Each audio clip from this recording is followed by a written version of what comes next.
Hello, dear student. Welcome on the YouTube channel. On our previous turn, we were studying Coulombian force and electric charge, equilibrium of forces पर भी हमने previous class में चर्चा की थी और देखा था कि अगर लाइक चार्जेज के बीच में कोई अनलाइक चार्जेज रख दें तो एक्सियल पोजीशन पर अनस्टेबल इक्विलिब्रियम मिलता है। आप लोगों को याद आ गया होगा। और लाइक चार्जेस के अगर बाइसेक्टर पॉइंट पर अनलाइक चार्ज को डिस्प्लेस किया जाए तो स्टेबल इक्विलिब्रियम मिलता है। ये हम लोगों ने देखा था।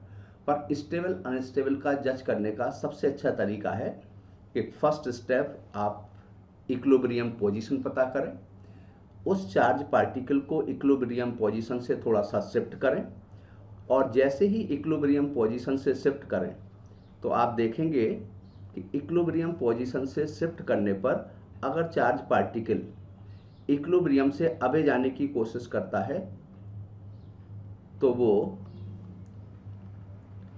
इक्विलिब्रियम से अबे जाने की कोशिश करता है तो वो अनस्टेबल इक्विलिब्रियम होगा और इक्विलिब्रियम के टूवर्ड्स आने की कोशिश करता है तो वो स्टेबल इक्विलिब्रियम होगा। ये हम लोगों ने प्रीवियस सेक्शन में देख लिया था। ठीक है, अब हमारा सवाल आता है कि जब हमारा इक्विलिब्रियम और स्टेबल अनस्टेबल इक्विलिब्रियम पता चल जाएगा तो एसएचएम की पॉसिबिलिटी केवल और केवल स्टेबल इक्विलिब्रियम में पॉसिबल है। इसका मीनिंग ये नहीं लेना चाहिए कि हर स्टेबल इक्विलिब्रियम एसएचएम करेगा, पर अगर वो एसएचएम करेगा तो स्टेबल इक्विलिब्रियम जरूर होगा। ठीक है, अब इस पे बेस्ड हमने कुछ क्वेश्चंस भी किए थे और इस बार के आईआईटी के अंदर भी क्वेश्चन आया है। तो सबसे इम्पोर्टेंट टर्म है कि फिर से वही सेंटेंस बोल रहा हूँ, गिवन टाइम में सॉल्व करने का और कॉन्सेप्ट है। इस तरीके से आपका कूलम्बियन फोर्स पे क्वेश्चन आया है क्यूब को लेके, उसको और सिंप्लीफाई फॉर्म में कर दें तो मैं उस पे ले लेता हूं ट्राइंगल पे। जैसे सपोज करो ट्राइंगल ले लिया हमने ये, और इस ट्राइंगल पर एक कोई और एग्जांपल ले रहा हूं।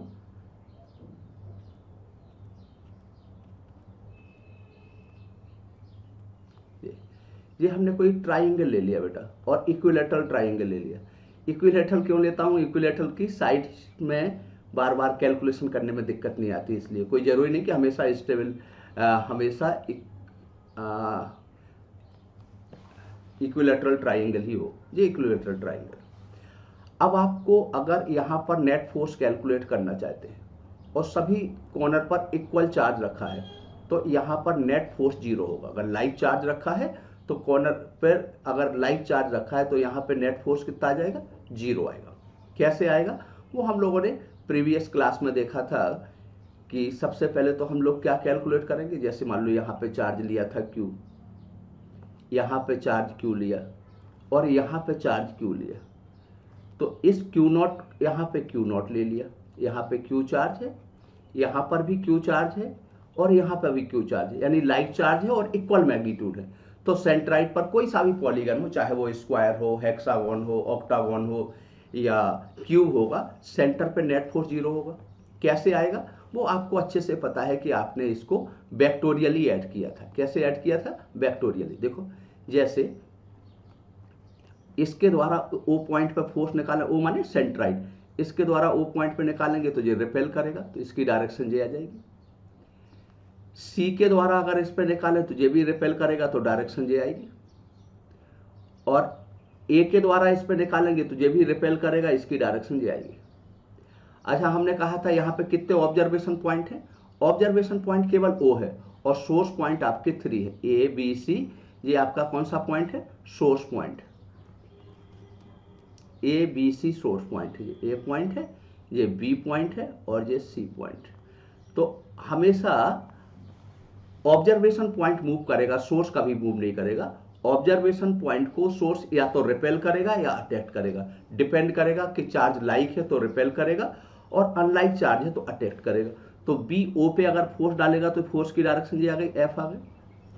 यहां पे भी अगर देखोगे तो ये डायरेक्शन एफ आ गई, इसके द्वारा भी इस पे आएगा तो फोर्स एफ ही होगा, और इसको अगर हम वेक्टोरियली ऐड करें तो रिजल्टेंट 0 आ जाएगा। कैसे आएगा?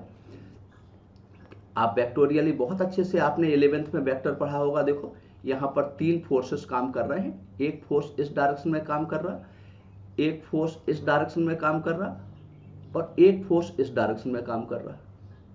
ये एफ बी डी बना दिया। इस फोर्स का मैग्नीट्यूड एफ है, यहां पर भी मैग्नीट्यूड एफ है, और यहां पे भी मैग्नीट्यूड एफ है। इक्वल मैग्नीट्यूड है। क्यों इक्वल मैग्नीट्यूड क्यों है? क्योंकि चार्जेस का मैग्नीट्यूड इक्वल है, सेपरेशन इक्वल है। तो अगर यहां देखोगे ये एंगल 120 डिग्री आएगा, इक्विलैटरल ट्राइंगल में ये एंगल 120 डिग्री आएगा। तो इन दोनों का रिजल्टेंट निकालोगे, इसका और इस वाले का, जिस पे हमने राइट का साइन लगाया है, इन दोनों का रिजल्टेंट निकालोगे तो इस डायरेक्शन में आएगा और वो एफ आ जाएगा। इन दोनों का रिजल्टेंट क्या आएगा? एफ आएगा। अब बताओ इस पॉइंट पे 2 फोर्स काम कर रहे हैं, एफ अपवर्ड काम कर रहा है, एफ ही डाउनवर्ड काम कर रहा है। यानी यहां पे अगर नेट फोर्स देखोगे तो कितना आ गया? बिना सॉल्व करे आपका 0 आ गया। बहुत मैथमेटिक्स नहीं लिखी। एफ नेट कितना आ गया? यहां पे एफ नेट की वैल्यू 0 आ गई। एफ नेट क्यों 0 आ गया? वेक्टर से आपने सॉल्व कर दिया। अब सपोज करो यहां पे जो एग्जाम में आया था, हालांकि वो क्यूब के लिए आया, यहां उसने कहा हमने माइनस क्यू चार्ज रख दिया, तो क्या होगा?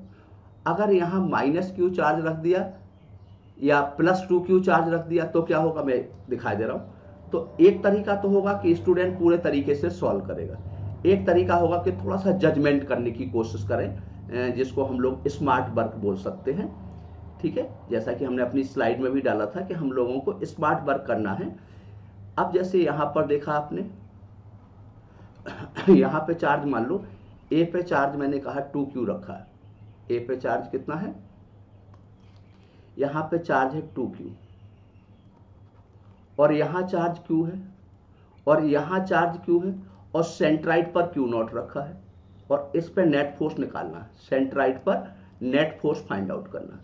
तो अब सेंट्राइड पे अगर नेट फोर्स फाइंड आउट करोगे तो कितना आ जाएगा? यहां पे नेट फोर्स, यहां पे क्या करेंगे? पहले इससे इन सबसे कैलकुलेट करेंगे और वेक्टोरियली ऐड करेंगे। पर हम ऐसा ना करके एक और पैटर्न देखेंगे। इसको अगर हम इस तरीके से लिख दें तो आप देखना कि इसमें आपको कोई कैलकुलेशन करना ही नहीं पड़ेगी और आपका रिजल्ट आ जाएगा। देखो ये इक्विलैटरल ट्रायंगल, इस 2Q को हमने 2 पार्ट में डिवाइड कर दिया। चार्ज आपको पता है एडिटिव क्वांटिटी है, तो कितने पार्ट में डिवाइड कर दिया? कैसा लिख सकते हैं इसको? Q Q लिख सकते हैं। ये Q है, ये Q है। सेंट्राइड पे चार्ज रखा था Q0, तो इन तीनों चार्जेस की वजह से नेट फोर्स सेंट्राइड पे 0 आ जाएगा। अब केवल एक चार्ज बचा है, इसकी वजह से इस पे रिपल्सन फोर्स लगेगा।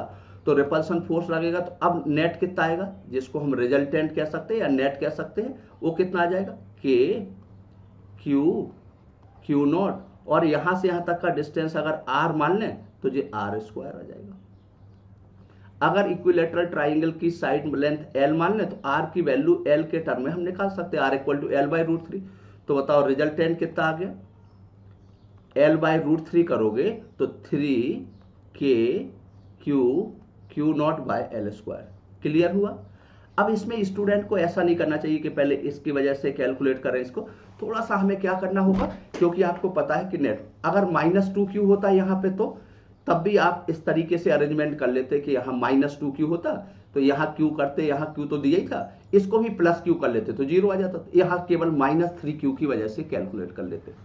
तो कैलकुलेशन को थोड़ा सा हमें इस फास्ट करना है। ऐसा ही इस बार अभी क्यूब के लिए क्वेश्चन आया। IIT मेंस और एडवांस में एक क्वेश्चन स्ट्रिंग को लेके बहुत आता है कि स्ट्रिंग है, स्ट्रिंग से सस्पेंडेड है, फिर उस पूरे सिस्टम को किसी लिक्विड में डिप कर दिया गया है, तब उस पर नेट फोर्स क्या आएगा। तो एक क्वेश्चन वैसा भी ले रहे हैं, और थोड़ा सा आज ये बताने की कोशिश करेंगे कि कब SHM होगा और SHM की क्या कंडीशन बनेगी। दूसरी बात, आज से हम क्लास में एक और बात स्टार्ट करने जा रहे हैं। IIT मेंस और नीट के लिए कंबाइंड टर्म में फास्ट रिवीजन करा दे रहे हैं। जैसा कि कल हमारे पास बहुत सारे बच्चों ने लिखा कि फास्ट रिवीजन करा दें। बच्चों ने एक और प्रपोजल हमारे पास रखा कि सर आप कुछ पेपर भी डालते जाएं। इसी में मैं पेपर डालूंगा और उस पेपर को एक दिन का टाइम आपको दिया करूंगा, आंसर की के साथ दूंगा, दूसरे दिन उसको सॉल्व कर दिया करूंगा, ताकि थोड़ा सा एक प्रकार का आपका इम्प्लीमेंटेशन का पार्ट मिल जाए, उस पर आप अप्लाई करके देख सके। ठीक है बेटा। तो अब हमारा क्वेश्चन दूसरा आता है कि अगर सपोज करो स्ट्रिंग से सस्पेंडेड है तो क्या करना है। तो मैं एक नया क्वेश्चन ले रहा हूं बेटा। ठीक है। अब सपोज करो कि दो आपकी आइडेंटिकल चार्ज पार्टिकल सस्पेंडेड हैं, स्ट्रिंग के द्वारा सस्पेंडेड है। इंसुलेटिंग स्ट्रिंग इसलिए लेते ताकि चार्ज का यहां पर इंसुलेटिंग स्ट्रिंग ले देते,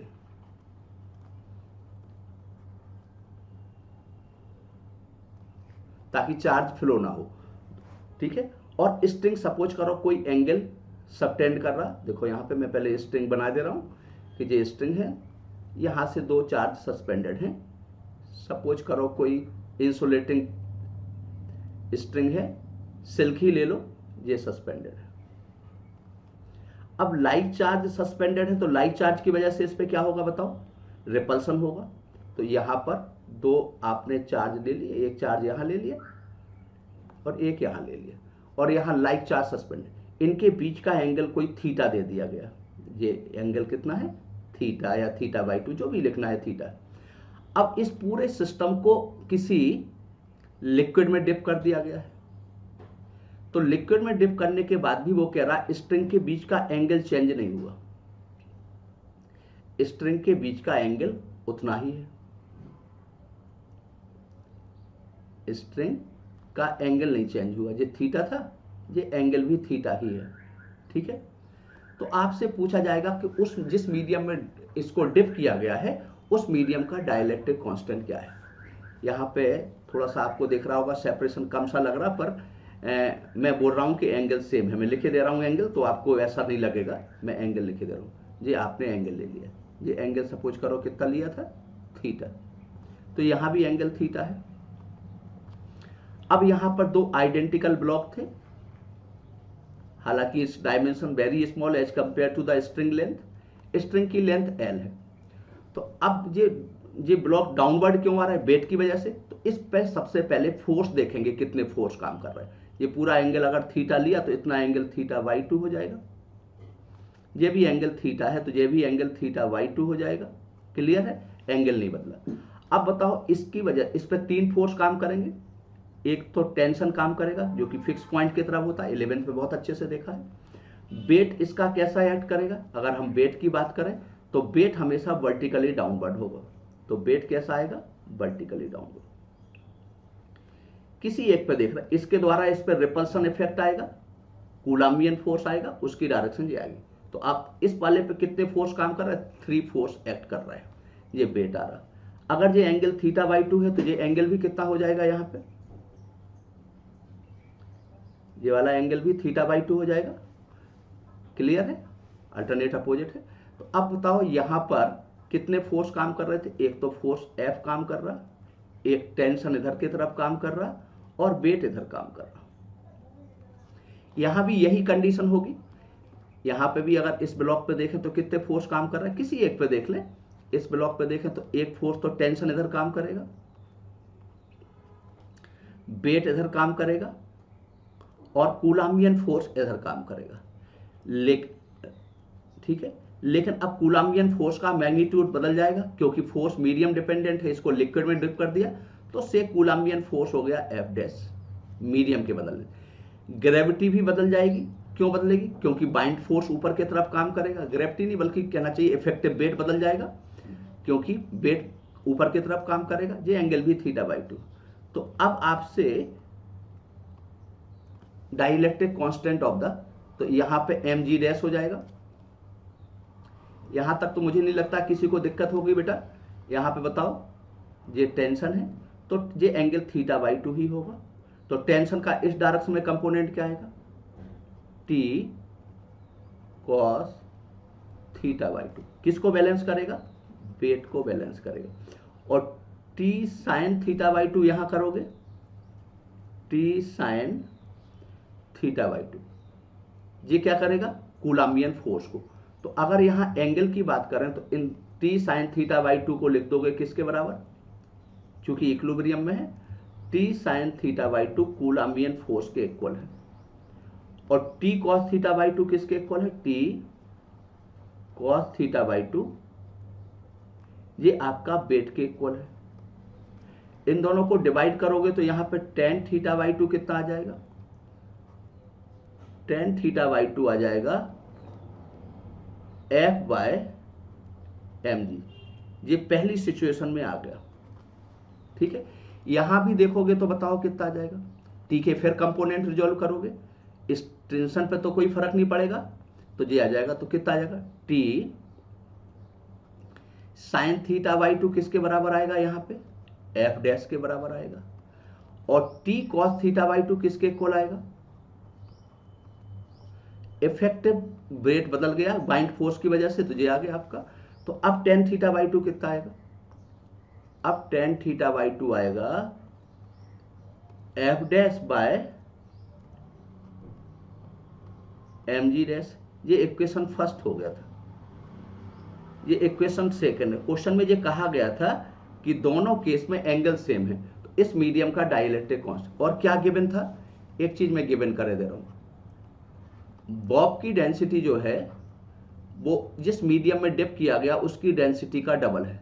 सिग्मा है मीडियम की डेंसिटी यहां पे, और ये है आपकी बॉब की डेंसिटी। हमेशा डबल ही हो कोई जरूरी नहीं, मैं तो एक एग्जाम्पल ले रहा हूं। इस तरीके का क्वेश्चन एडवांस में भी पूछा जाता है।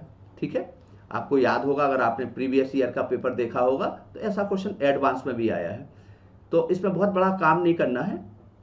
अब देखो यहाँ पे दोनों को अगर इक्वल कर दें इक्वेशन फर्स्ट और सेकंड से, तो क्या आ जाएगा बताओ? F by M G equal to F dash by M G dash. Previous class में ये बात की थी कि अगर मीडियम में फोर्स एफ डैश है और वैक्यूम में फोर्स एफ है, तो एफ डैश इक्वल टू होता है एफ बाय के। के क्या है यहाँ पे? या F by F sine N R. F sine R medium का डाइलेक्ट्रिक कांस्टेंट है। लेकिन ये बात भी तब सही है जब चार्जेस के बीच का सेपरेशन पूरे तरीके से मीडियम से ऑक्यूपाइड है। और आप लोगों ने 11th में ये भी पढ़ा है जी डैश इक्वल टू क्या?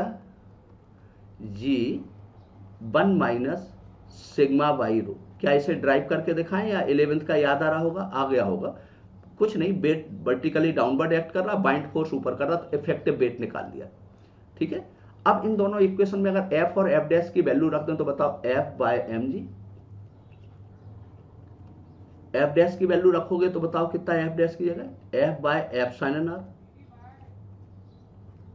इसकी वैल्यू रखोगे तो एम तो बदलेगा नहीं, जी की वैल्यू है जी 1 माइनस सिग्मा बाय रो।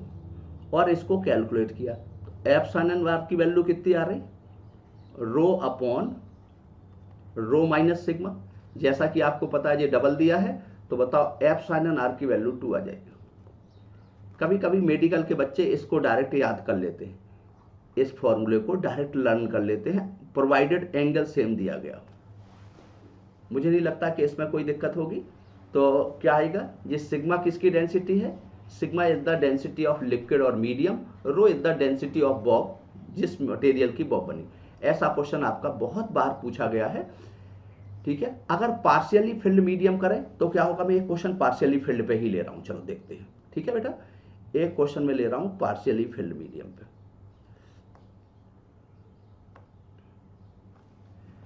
सपोज करो एक एग्जाम्पल ले रहा हूं, मैं पूरा डाटा नहीं लिख पा रहा हूं क्योंकि इतना लैंग्वेज लिखूंगा तो फिर 1 घंटे की क्लास इफेक्टिव नहीं निकलेगी। तो मैं केवल डायरेक्ट बता दे रहा हूं कि क्या है। पहले आपके जो 2 चार्जेस रखे हैं Q1 Q2, ये Q1 है, ये Q2 है, और इन चार्जेस के बीच का सेपरेशन है 20 मीटर, और ये एयर में रखे। डायग्राम से क्वेश्चन क्लियर हो जाएगा। तो इनके बीच रिपल्सन फोर्स F है। ठीक है, अब इन 2 चार्जेस के बीच में यहां पे अभी भी 20 मीटर पर ही है Q1 Q2। कुछ बीच में डाइलेक्ट्रिक मीडियम डाल दिया, कोई स्लैब डाल दी, जिसका ये डाइलेक्ट्रिक मीडियम की स्लैब है, इसकी थिकनेस है 16 मीटर। सेपरेशन अभी भी 20 मीटर ही है, ठीक है। अब इनके बीच जो फोर्स होगा वो प्रीवियस फोर्स के रिस्पेक्ट में कुछ कम हो गया, F/4 हो गया। तो इस मीडियम का डाइलेक्ट्रिक कांस्टेंट क्या होगा? What is the dielectric constant of the medium? Medium का हमें क्या निकालना है यहां पे? Dielectric constant. What is the dielectric constant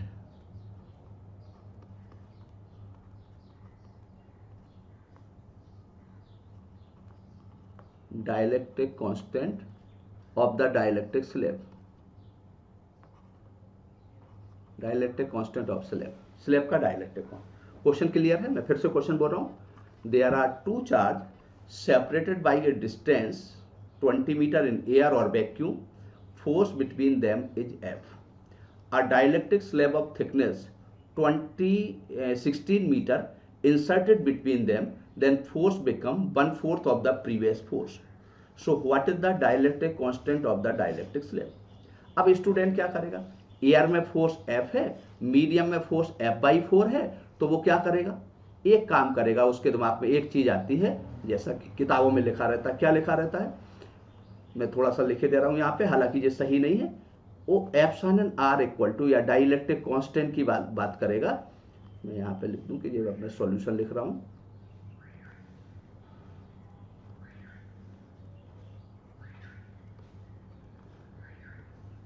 ये आ गया आपका। जब यहाँ पे मैं कर रहा हूं तो ये आपकी किताब में लिखा होगा epsilon R equal to air में फोर्स, या ऐसा लिखा होगा वैक्यूम में फोर्स बाय मीडियम में फोर्स। पर ये फॉर्मूला ध्यान रखना तब अप्लाई होगा जब इसके पूरे चार्ज का सेपरेशन मीडियम से ऑक्यूपाइड है, पर यहाँ पूरा पार्ट मीडियम से ऑक्यूपाइड नहीं है। नहीं तो ज्यादातर स्टूडेंट का आंसर 4 आ जाएगा, पर आपको साफ साफ दिख रहा है कि ये पूरा पार्ट मीडियम से ऑक्यूपाइड नहीं है। मीडियम से ऑक्यूपाइड नहीं है यानी पार्शियली फिल्ड मीडियम है। सपोज करो इसकी थिकनेस T है, आप कहोगे तो मैं इसे ड्राइव भी करूंगा, वो आप लोगों के जब व्यू आएंगे तब पता करूंगा कि आप लोग क्या चाहते हैं। ये बताओ कि यहां से यहां तक का सेपरेशन मान लो मैंने R ले लिया, ये सेपरेशन क्या है? R है। R क्वेश्चन में दिया है 20 मीटर, और इसकी थिकनेस T ले ली है। ये थिकनेस कितनी ले ली? इतनी थिकनेस T ले ली। तो पार्शियली फिल्ड मीडियम के लिए, मीडियम में जो फॉर्मूला आएगा पार्शियली फिल्ड मीडियम के लिए, वो हो जाएगा 1/4 pi epsilon not Q1 Q2 over R minus T plus T root of epsilon R का होल स्क्वायर। ये फॉर्मूला बनेगा आपका। और एयर में फॉर्मूला आपको पता है, एयर में फॉर्मूला क्या होता है या वैक्यूम में फॉर्मूला क्या होता है? सिंप्लिसिटी के लिए एयर का डाइलेक्ट्रिक कांस्टेंट भी 1 ही ले लेते हैं, Q1 Q2 बाय R²। ये फॉर्मूला होगा। Is clear? अब बच्चा कह सकता है कि इस फॉर्मूले को हम सही कैसे माने? तो एक तो डेरिवेशन के द्वारा दिखा सकते हैं, अभी हल कंडीशन दिखा जा रहे हैं। अगर पूरे में वैक्यूम होता तो या एयर होता तो एयर का डाइलेक्ट्रिक कांस्टेंट क्या होता बेटा? 1। सो इस T से ये T कैंसिल हो जाता, तो ये डिनोमिनेटर का टर्म R² आ जाता, तो यही फॉर्मूला बन जाएगा। इसको बोलते हैं जनरलाइज फॉर्मूला। अच्छा, अगर पूरे में मीडियम होता, ये पूरा सेपरेशन मीडियम से ऑक्यूपाइड होता, तो R T के बराबर होता, तो R माइनस R 0, इसको सॉल्व करते तो वो मीडियम वाला फॉर्मूला बन जाता, जो कि हमने अभी पीछे लिखा है। कंप्लीटली ऑक्यूपाइड मीडियम के लिए भी फॉर्मूला लिखा था ना, तो यहाँ पे एप्सिलॉन R और आ जाएगा। इसका मतलब ये जनरलाइज फॉर्मूला है, और ये भी आपका जनरलाइज तब है जब हमने इसका डाइलेक्ट्रिक कांस्टेंट यूनिफॉर्म रखा है, यानी जो स्लैब रखी है ना, वो आपकी कोई डाइलेक्ट्रिक स्लैब है। अगर डाइलेक्ट्रिक ना होके कोई ऐसी स्लैब होती, क्रिस्टलाइन स्लैब होती, तो उसका डाइलेक्ट्रिक कांस्टेंट भी बदलता, और बदलता तब हमें थोड़ा सा इंटीग्रेशन का सवाल करना पड़ता। ठीक है, अभी उतने दूर तक नहीं जा रहे हैं। मुझे लगता है मेरी बात यहां तक पहुंच गई। तो अब मीडियम में फोर्स और एयर में फोर्स निकालेंगे, तो इन दोनों को डिवाइड करेंगे, और फिर इसके बाद हम देखेंगे कि क्या रिजल्ट आता है। तो बताओ, एयर में फोर्स बाय मीडियम में फोर्स निकाल रहे हैं। एयर में फोर्स अभी अभी आपने निकाला था, कितना आया था? 1/4 एप्सिलॉन नॉट Q1 Q2/r²। और मीडियम में फोर्स कितना निकाला था? मीडियम में फोर्स निकाला था 1/4 epsilon not Q1 Q2 over r minus T plus T root of. मुझे लगता है ये फॉर्मूला मुझे ड्राइव करना चाहिए, क्योंकि इसमें प्योर 12th का बच्चा होगा, पास आउट भी सारे जरूरी तो है नहीं, तो ड्राइव भी कर दूंगा। ठीक है, तो अब बताओ इन दोनों को अगर डिवाइड किया, और ये फोर्स दिया था आपको याद है, F दिया था, और पार्शियली फिल्ड मीडियम में फोर्स दिया था F/4। इन दोनों को डिवाइड किया तो क्या टर्म कैंसिल हो गया वो आपको दिख रहा है। तो यहां बना r minus T plus T root of epsilon r by r। इस पूरे का स्क्वायर करेंगे और स्क्वायर रूट ले लेंगे इसका अगर स्क्वायर रूट ले लिया तो ये आ गया आपका 2। समझ में आ रहा? कुछ नहीं किया, इसको डिवाइड किया तो ऊपर 4 आ गया, दोनों तरफ का स्क्वायर रूट ले लिया। r की वैल्यू कितनी दी थी क्वेश्चन में? 20। t दिया था 16, तो 20 माइनस 16 करोगे तो 4 आएगा, ये 16 आएगा, रूट एप्सिलॉन r आ गया, ओवर 20 आ गया, इक्वल टू 2 आ गया। इसको सॉल्व किया तो बताओ कितना आ गया? ये 40 में से 4 गया तो 36/16 किया तो 9/4, तो एप्सिलॉन r आ गया। अगर स्क्वायर करोगे तो 9/4 का मतलब 81/16। 81/16 का मतलब एप्सिलॉन r की वैल्यू 5 के करीब, वैसे तो 5 से ज्यादा ही आ गई। ठीक है, तो ये लगभग 5 के करीब आ गई आपका। कई स्टूडेंट का आंसर यहाँ पे जब वो निकालेंगे तो डायरेक्ट बता देंगे कि इसकी वैल्यू 4 होगी। क्यों? उनको ये फॉर्मूला सिखाया जाता है कि मीडियम में फोर्स, एयर में फोर्स बाय मीडियम का फोर्स डाइलेक्ट्रिक कांस्टेंट होता है। ये 5 पॉइंट समथिंग आएगा कुछ। ठीक है, तो मोर देन 5 आप मान लेंगे, मैं अप्रोक्स का साइन बना दे रहा हूं। तो एक तरीके का क्वेश्चन ये आ गया। एक और बात आई थी कि कब स्टेबल होगा और स्टेबल में एसएचएम कब होगा, वो कंडीशन हमें थोड़ा सा करना थी। तो आज की क्लास लंबी नहीं ले रहा हूं, पर वो कंडीशन जरूर आपके सामने शेयर कर रहा हूं। चलिए,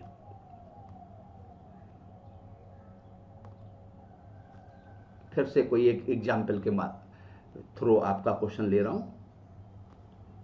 ये कोई एक एग्जाम्पल ले लिया।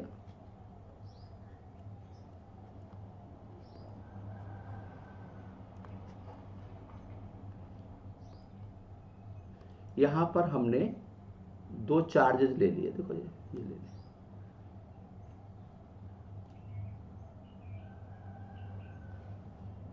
बल्कि यहां ले लेता हूं ताकि वहां सॉल्यूशन के लिए जगह निकल आएगी। 2 चार्ज, और इससे x डिस्टेंस पर यहां पे कोई चार्ज ले लिया। जी, यहां पे सपोज करो चार्ज का मैग्नीट्यूड मैंने ले लिया है,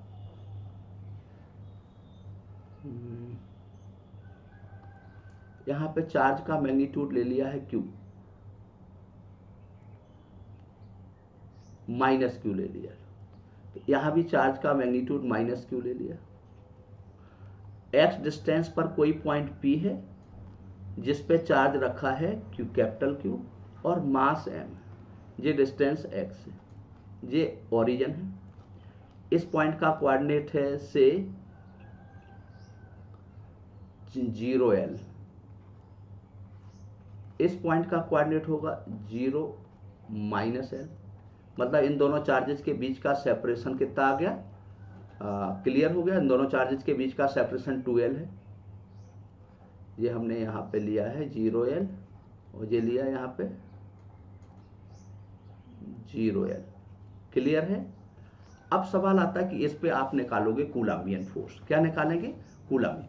तो अगर ये पॉइंट चार्ज Q जो पॉइंट P है वो इस पॉइंट पे रखा होता तो इस पॉइंट पे नेट फोर्स कितना था बताओ? इस पॉइंट पे नेट फोर्स 0 था। क्यों? ए वाला चार्ज इस P पॉइंट को अपने तरफ अट्रैक्ट करता, B वाला चार्ज इसको अपने तरफ अट्रैक्ट करता, तो जितना फोर्स इधर काम करता है उतना ही फोर्स नीचे की तरफ काम करता, तो यहाँ पे नेट फोर्स 0 आ जाता। देखो एस कैपिटल क्यू को अगर मैं यहाँ रख दूं तो ए इसको अट्रैक्ट करेगा F फोर्स से इस डायरेक्शन में, और F फोर्स से B उसके अपोजिट डायरेक्शन में करेगा, तो इक्वल और अपोजिट फोर्स है, तो यहाँ पे नेट फोर्स कितना होगा 0। अब इस पॉइंट से इस चार्ज को Q को ओरिजिन से इस पॉइंट पे ले गए जो डिस्टेंस x है। तो अब ये स्टेबल इक्विलिब्रियम कैसे पता चला कि स्टेबल इक्विलिब्रियम है, मैं ये कोऑर्डिनेट भी, तो अब स्टेबल इक्विलिब्रियम का यहां पता करें, थोड़ा कलर ले रहा हूं अब कोई,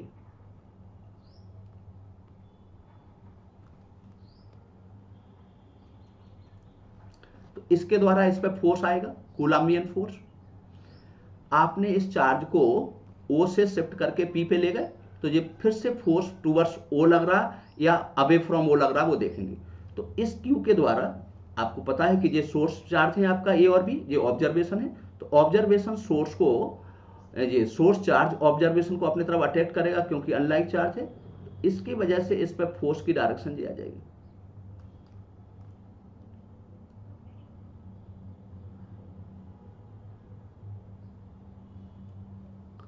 इसके द्वारा इस पर फोर्स की डायरेक्शन ये आएगी,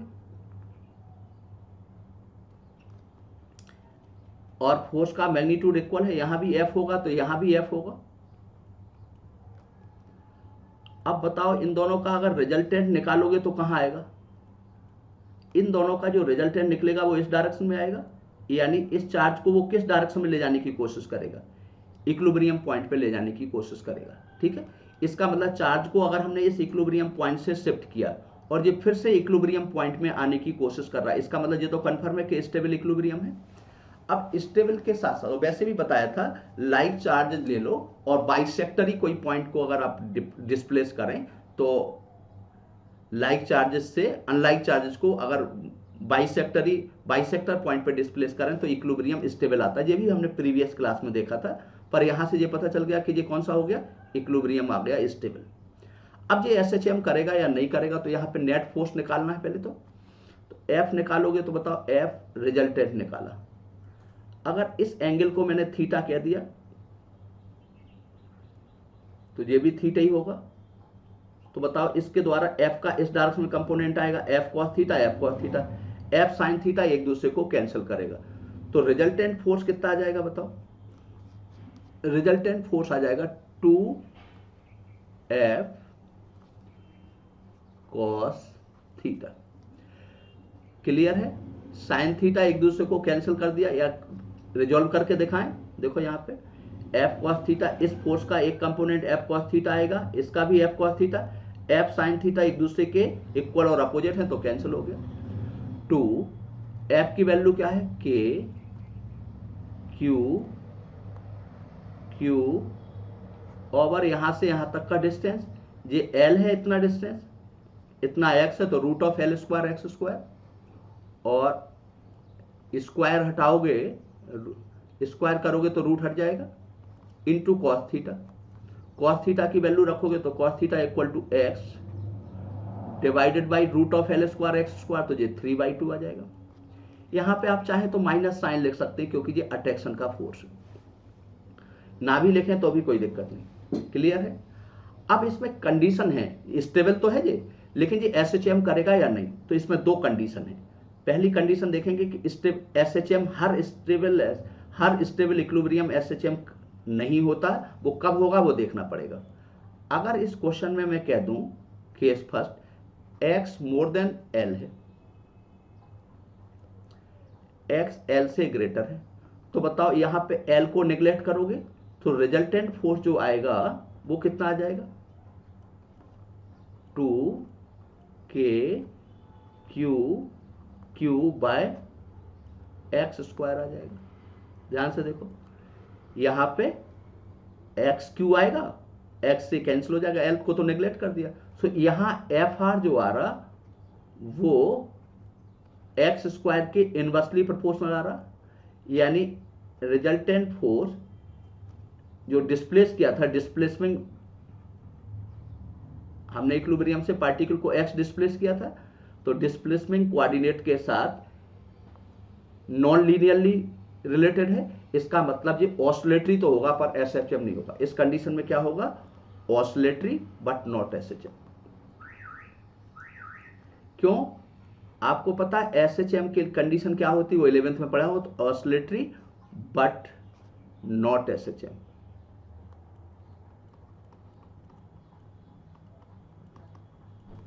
क्या कंडीशन होती है, एसएचएम की कंडीशन में नेक्स्ट पेज पे लिख रहा हूं कि क्या कंडीशन होती है। एसएचएम की कंडीशन है केस सेकेंड। अगर मैं यहां पे कह दूं if x less than L है, ऑब्जर्वेशन डिस्टेंस एल से स्मॉलर है, तो बताओ एफ आर इक्वल टू कितना आ जाता है, -2 के क्यू क्यू एक्स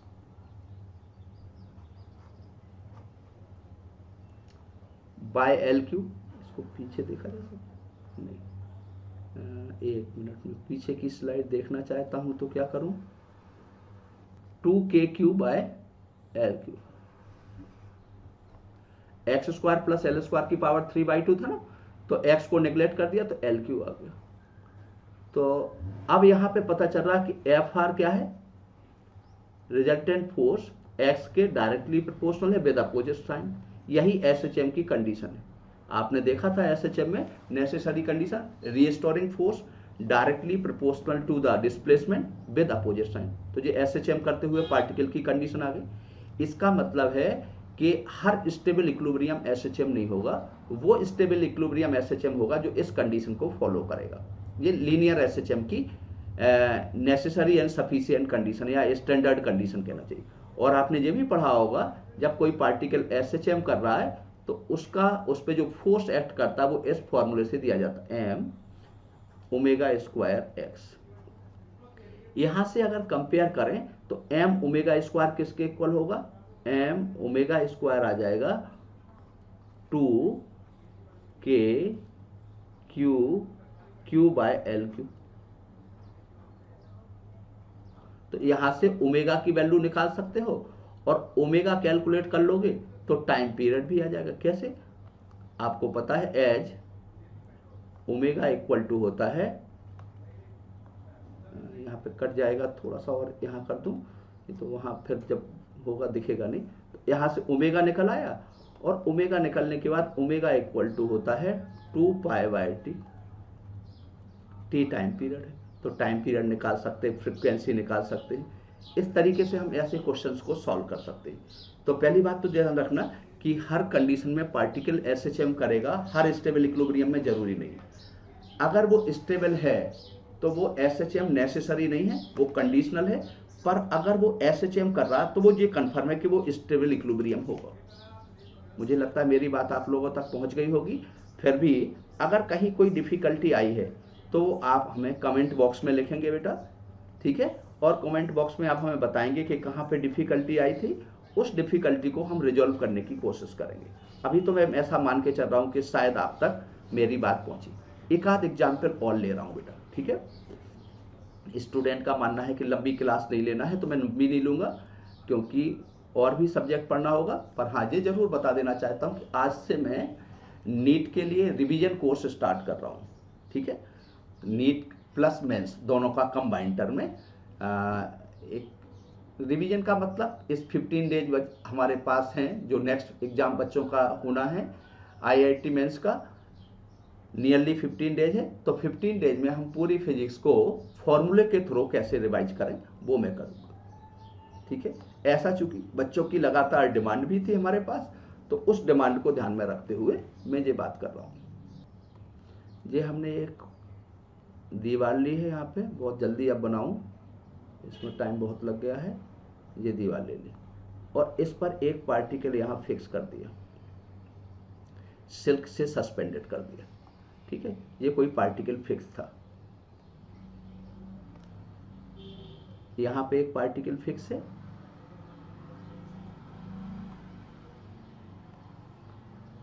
यहाँ पर एक पार्टिकल ले लिया वो फिक्स है, यहाँ पे भी एक पार्टिकल, सिमिलर चार्ज है और सेम मैग्नीट्यूड है, से Q है और Q है। ये आपको दीवार दिख रही होगी, यहाँ O से एक पार्टिकल सस्पेंडेड है, ये दीवार है, और O से लेके जहाँ ये पार्टिकल फिक्स किया गया है इसका डिस्टेंस L है, और इस थ्रेड की लेंथ भी L है। अब आपसे ये पूछा जाएगा कि इक्विलिब्रियम में वर्टिकल के साथ ये कितना एंगल बनाएगा। क्या पूछा जाएगा? वर्टिकल में कितना एंगल बनाएगा। ये चार्ज Q है, ये इसका मास M है। अब क्या करोगे बेटा? सबसे पहले तो इस पे देखोगे कितने फोर्स काम कर रहे हैं। तो क्या क्या फोर्स काम कर रहे होंगे आप बताएं। इसके द्वारा इस पर रिपल्सन होगा, ये तो फिक्स है, ये इसको रिपेल करेगा, एक तो रिपल्सन इफेक्ट ऐसा है, क्लियर है।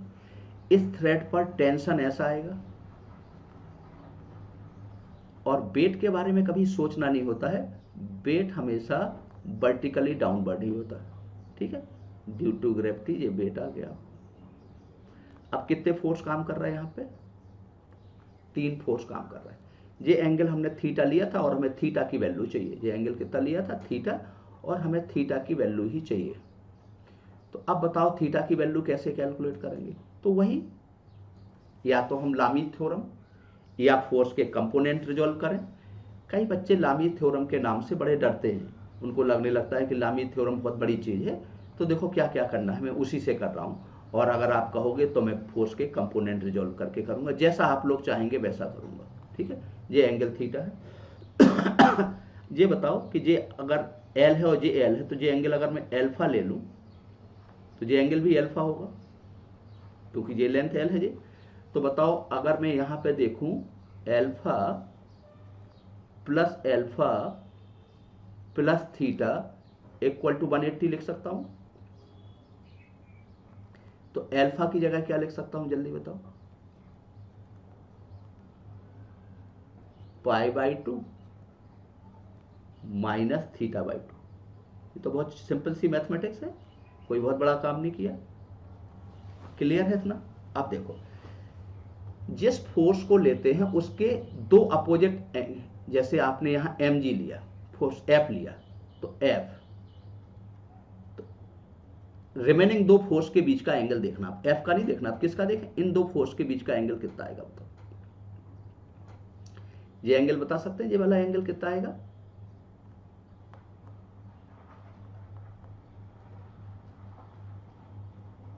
बड़ी सिंपल सी कहानी है। ये एंगल थीटा है तो ये भी थीटा होगा, और ये पूरा 180 होगा। ये पूरा कितना होगा?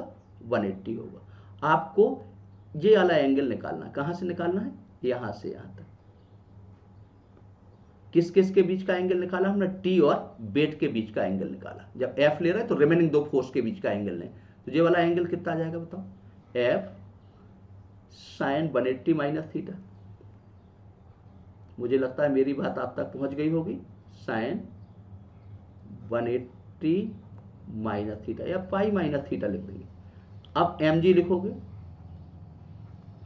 अब रिमेनिंग 2 फोर्स के बीच का एंगल, ये वाला एंगल बताओ। ये mg जे है, यहाँ mg है। रिमेनिंग इन 2 फोर्स के बीच का एंगल निकालोगे तो क्या आ जाएगा? तो ये बताओ कि ये पूरा एंगल 180 डिग्री है और हमें निकालना है इतना एंगल। तो ये पूरा एंगल 180 डिग्री है। कौन सा 180 है? मैं थोड़ा सा बना रहा हूं। ये वाला एंगल 180 डिग्री होगा, ये 180 होगा। और अगर 180 में से हम इतना एंगल सबट्रैक्ट कर दें जिसको अल्फा लिखा था, तो ये वाला एंगल आ जाएगा। तो यहां क्या आ जाएगा? Sign 180 minus alpha. 180 में से अल्फा सबट्रैक्ट करोगे यानी पाई से, तो ये कितना आ जाएगा? 90 प्लस θ/2। और F, अब F की वैल्यू आप कूलम्बियन फोर्स निकाल सकते हैं। ये डिस्टेंस R मान लेंगे, ये डिस्टेंस R है, तो ये कितना आ गया बताओ? F साइन 180 माइनस थीटा क्या होगा? Sine theta. यहां करोगे तो mg, और साइन 90 प्लस थीटा क्या आ जाएगा? cos θ/2। मुझे नहीं लगता कि इसमें किसी को कोई दिक्कत होना चाहिए। अगर ये पैटर्न नहीं तो मैं कंपोनेंट रिजॉल्व करके बता दूंगा, आप लोग मुझे बताना अपने कमेंट बॉक्स पे, मैं वो भी काम कर दूंगा, मुझे कोई दिक्कत नहीं। तो कितना आया था, f बाय साइन थीटा आया था, और ये आया था mg by cos theta by 2। अब f का फॉर्मूला कितना आ जाएगा, इसको लिख सकते, f को जहां तक हमने कहा था दोनों चार्जेस के बीच का सेपरेशन r है, तो r की वैल्यू निकालना थी। r की वैल्यू हमें क्योंकि f की वैल्यू निकालोगे तो क्या करोगे, k Q square by R square, और r की वैल्यू l के टर्म में चाहिए। तो हम पीछे की स्लाइड देखने के लिए इस स्लाइड को ऑफ कर रहे हैं और इस स्लाइड को देख रहे हैं। तो बताओ यहां से r की वैल्यू निकालना हो तो कैसे निकाल सकते हैं, बताओ, वो भी साइन रूल से निकाल सकते हैं। Sine theta by R equal to ये साइन एल्फा बाई एल आ जाएगा। यहीं पे लिख देता हूं, यहां पे लिखना क्यों आसान रहेगा, ताकि आइडिया लग जाएगा यहाँ पे, ठीक है। साइन थीटा बाय आर, या अगले ही पेज पे लिख दें, हाँ क्या लिख सकते हैं बताओ, आर की वैल्यू निकालने के लिए साइन थीटा बाय आर और साइन 90 माइनस थीटा बाई 2 यानी alpha 90 minus theta by 2 over L आ जाएगा। तो यहां से आर की वैल्यू कैलकुलेट करी जा सकती है। कितना आ जाएगा आर की वैल्यू, इसको लिख सकते हैं 2 sine theta by 2 into cos theta by 2 by R is equal to cos theta by 2 over L. Cos theta by 2 से cos theta by 2 cancel, R की वैल्यू आ गई 2l sine theta by 2। R की वैल्यू कितनी आ गई यहाँ पे, 2l sine theta by 2। R की वैल्यू यहाँ देखो, एफ की वैल्यू रखोगे तो क्या आ जाएगा, K Q square by L square R square. R की वैल्यू आपने यहां निकाली है तो कितना आ जाएगा बताओ, 4l square sine square theta by 2। और साइन थीटा बाई 2 को भी लिखना हो तो लिख सकते हैं 2 sine theta by 2 into cos theta by 2 equal to M G over cos theta by 2। Cos theta by 2 से ये कॉस थीटा बाई 2 कैंसिल हो गया। अब अगर m की वैल्यू, f की वैल्यू, k की वैल्यू, q की वैल्यू दी है तो क्या यहां से थीटा की वैल्यू कैलकुलेट नहीं कर सकते, तो आप यहां से थीटा की वैल्यू कैलकुलेट कर सकते हैं। ठीक है, क्लास को लंबी नहीं कर रहे। हाँ, इसके बाद आज 11th का क्लास भी स्टार्ट करेंगे यूनिट डायमेंशन से, बिल्कुल बिगनिंग से, और सारी चीजें बेसिक से ले रहे हैं। कोई आपका हैपर्ड, कोई ऐसा नहीं लगेगा आपको कि आपको कहीं किसी तरीके से डिफिकल्टी आएगी। ठीक है बेटा, ये फोर्स का फॉर्मूला के क्यू स्क्वायर वाई लिखा है, ये क्यू स्क्वायर दिख रहा है या 2 दिख रहा है अलग से, के क्यू स्क्वायर लिखा था ये बेटा, K Q square by R square. ठीक है, ये आगे की बात फिर मैं नेक्स्ट क्लास में करूंगा। फिर से एक सेंटेंस बोलूंगा बेटा, ये सारी कोचिंग जो मैं कर रहा हूं यहाँ पे, मैं पूरा सिलेबस आपका कंप्लीट करूंगा, और ये सब कुछ इस बात पर है बेटा कि आप लोगों का सपोर्ट कैसा रहेगा, क्योंकि जब सारी कंडीशंस आपके सपोर्ट पर बेस्ड है बेटा, तो थोड़ा सा आपसे एक हम्बल रिक्वेस्ट है कि किसी भी नई चीज को गवर्न करने के लिए स्टूडेंट की हेल्प तो चाहिए। तो मैं चाहूँगा कि आप इस चैनल को सब्सक्राइब भी करें, शेयर भी करें, और अपने कमेंट्स रखें, व्यू रखें, और हमसे क्या डिमांड करते हैं, क्या एक्सपेक्टेशन है, वो भी रखें। और मैं पूरा सिलेबस इसी चैनल पे पूरा करूँगा। अगली क्लास में कोशिश करूँगा कि आपके लिए क्वेश्चंस भी डाल दूँ, ताकि उन क्वेश्चंस पे भी आप क्वेश्चन भी आप सॉल्व कर सकें। ठीक है, और बहुत बहुत धन्यवाद जिस तरीके से हमारे व्यू आए हैं अभी तक, जो कुछ भी आपने लिखा है, जो भी हमारे प्रति आपने सम्मान दिखाया है, उसके लिए आपको बहुत बहुत धन्यवाद बेटा। और मैं पूरा फिर से बोल रहा हूँ कि पूरा 11th का 12th का विद डेरिवेशन, IIT मेंस और एडवांस के क्वेश्चन आज या कल से मैं डालना शुरू करूंगा। एडवांस का अभी मैंने कंफर्म नहीं कर पाया, पर आज एक नीट की क्लास जिसको IIT मेंस रिवीजन के टर्म में लूंगा। थैंक यू वेरी मच बेटा।